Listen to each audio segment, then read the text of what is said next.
What's up guys, welcome back. If you've learned CRT as simply candle 1 gets swept and candle 2 reverses, you are probably going to lose money with it. The problem isn't necessarily the pattern. The problem is that you are looking at the pattern without understanding the context behind it. In this video, I'm going to break down these recent BTC setups and show you exactly what I was looking for before I even considered taking the entries. Now, a 4-hour candle is made up of lower time frame price action. This is a 4-hour candle. You see the open, low, high, close. What do I mean by that? On a higher time frame, let's say now the bias is bullish, right? And the candle is a bullish candle, which is a green candle, just as I drawed it in this video, right? Now the candle is going to firstly open, right? Then make a low if it is a bullish candle. After the low is being made, the next thing is what? A high. It is going to go for its highs, then close at any place that it chooses to close. So this is how a bullish candle is being created or formed. So it is simply trying to tell us that, right, a candle is a range on a lower time frame. Why is it a range? Though you cannot see it on a higher time frame because it is not compressed. But if you go lower to a lower time frame information, let's say currently we are on the 4 hours time frame and you go to the 1 hour time frame or 30 minutes, you are going to see the price actions, the stories that made up this single candle, right? But you don't see the entire journey price took to create those 4 points on the 4 hours. So you can drop down to the 1 hour, 15 minutes, 5 minutes, and suddenly you can inspect that journey. That is the fundamental idea behind your analysis. So when I mark the high and low of my reference candle, I'm not just drawing two random lines, right? I'm defining a range and asking how price behaves when it interacts with these boundaries. Now, on this setup that you can see, I am going to be explaining a few of them so that you guys will understand the logic behind the trade, because CRT is not just a pattern that you memorize, it is a logic more accurately. Firstly, now most of you do confuse bias in trading. Most of you don't even understand bias, which is structure.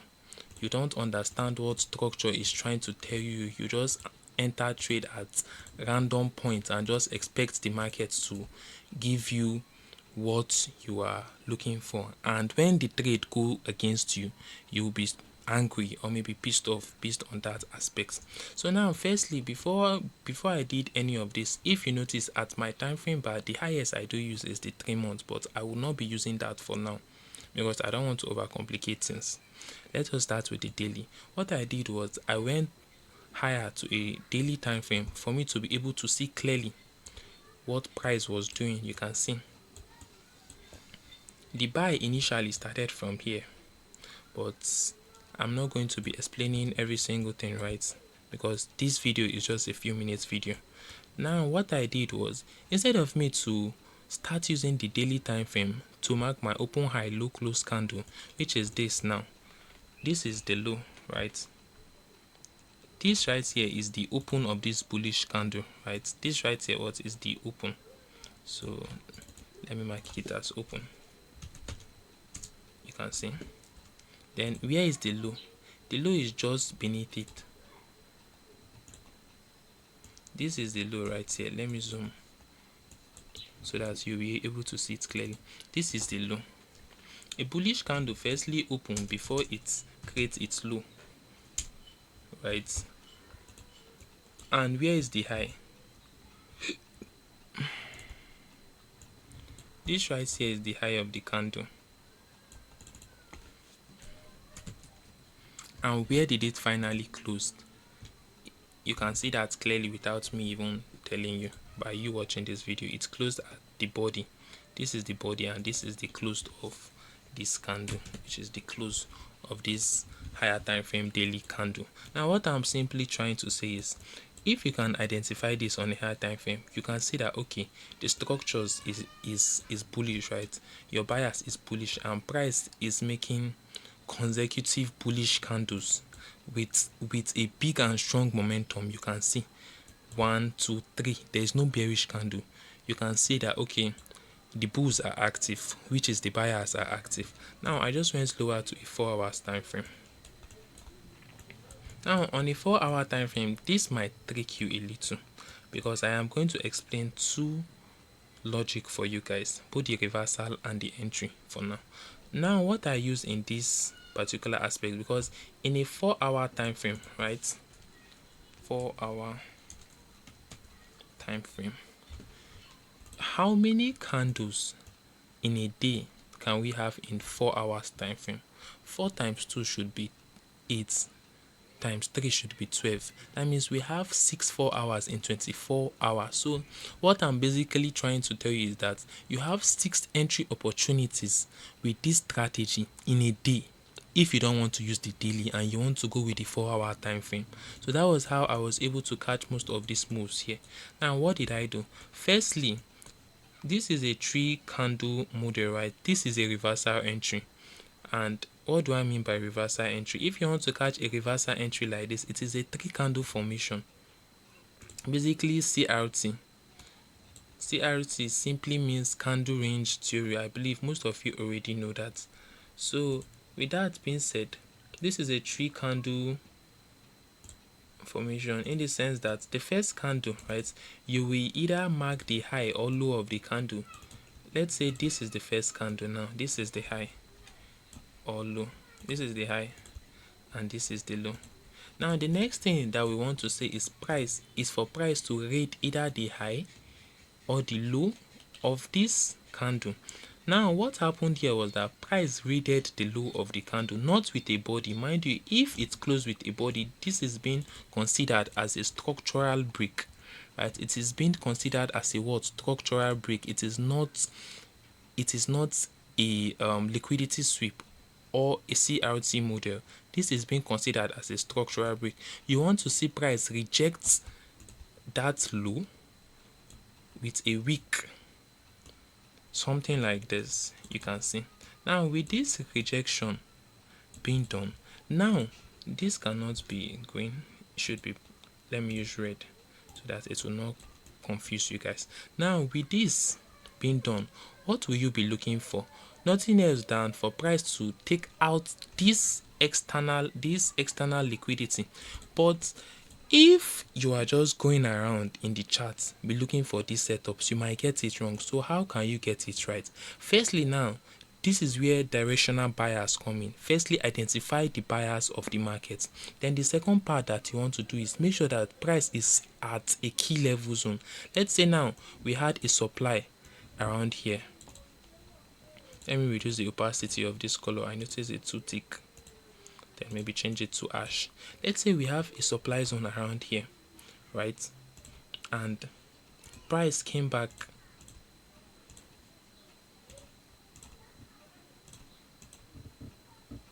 and price came all the way down here to mitigate it, right? With this now, with something like this being done now, it increases the chance of your trade playing out to your direction, right? But most of you don't wait for this to happen. You'll just be going around in your trading view and be looking for this pattern without understanding the context and logic behind it, which is you aligning it with the buyers and key level of that market. Now this is simply what happened here. Already we can all see that we clearly had a break of structure here, right? Price broke this structure with what? A strong displacement, right? Look at the displacement. This is a strong bullish candle and it is trying to tell me that what? Buyers are active, buyers are aggressive. Now would I just enter a random trade just like that because of a break of structure? No, I need more confirmation, right? I need more confirmation. So I need to go lower to a lower time frame. Now I went lower to a lower time frame for me to be able to see clearly, right, what price is trying to tell me, the story behind the movement. Now I went, let's say I went to the 15 minutes, right? Now on the 15 minutes, what I just identified is not even a hard something for you to know or maybe consider. Firstly, we did have an inefficiency. Most of you might call this a fair value gap or maybe imbalance. depending on the strategy you are trading. Look at an inefficiency, and price needs to come back down to fill this gap, right? So will I be entering from here? No. If I enter from here, you all know that my stop loss will be as big, I don't know, as maybe China also. So I had to refine my entry, right? Or maybe even though I want to enter at a discount, which is 50% of the fair value gap, my stop loss will still be very big. So what did I do? I refined my entry. I went lower to a more lower time frame, because on a 15 minutes I couldn't be able to see what clearly, or maybe see any POI at that moment. I had to go down to the 5-minute time frame, right? On the 5-minute time frame, that was when I believe I saw,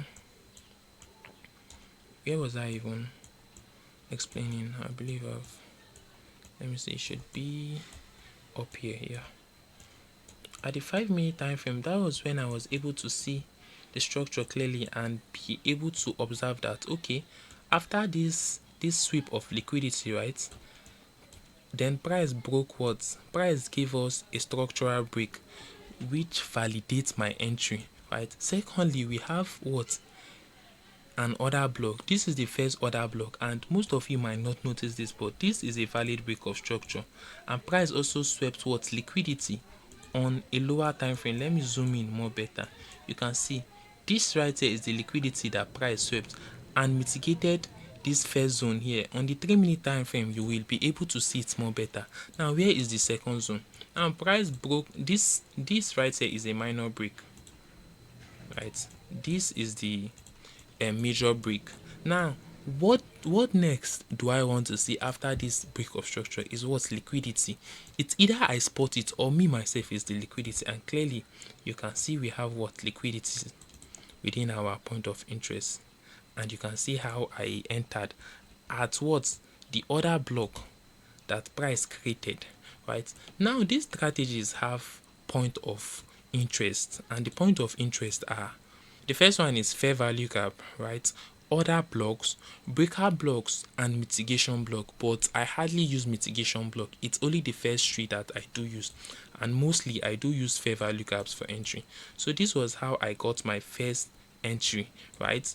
After these two candles has been formed, the next thing that you want to do is to go lower within this range to spot out your point of interest. It can be an order block, it can be a fair value gap, depending on what price shows you. So I am going to be explaining that better, right? So just stay here and watch and learn, right? So let me just duplicate this.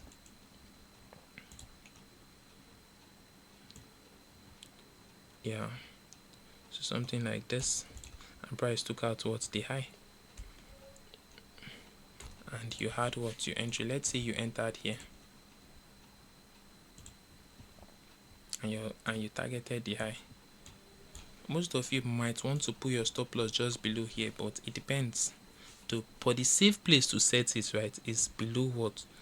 The low of that particular range that you are trading. But let's say I set it here, you can see. So let's continue, let's move forward. Let me go back to the 4 hours time frame, because that is what I mostly use to observe what? The market. Now this is the next entry that I got. How did I get this next entry? This next entry is not that hard. It's what I call the continuation model of this, because most of you do catch the reversal, which is this 3 candle module. That the first one, price might either sweep either the high or low, then of the candle, right, sweep its liquidity. Then the next candle, after that liquidity has been swept, you are going to go lower to look for a point of interest, right, and make sure that all your confluences are met, and you are trading with the direction of the market. Now this part is different, because we don't have that 3 candle formation. Price did not sweep any low here. If you can see, this candle low was not swept, this one neither was this candle low swept, right, and so on. So how did I get this entry here also? Now let me show you. This is what I call the open high low close. You can see candle, right? What I did was, firstly I marked the body of this candle, right? The body of this candle. Let me see if I have already explained this extreme one. Okay, I just finished explaining that. What I did was I marked the body of this candle, right, and I went lower to a lower time frame. Let me go down to the 5 to the 1 hour. Okay, I believe you guys can see. So on the 1 hour time frame,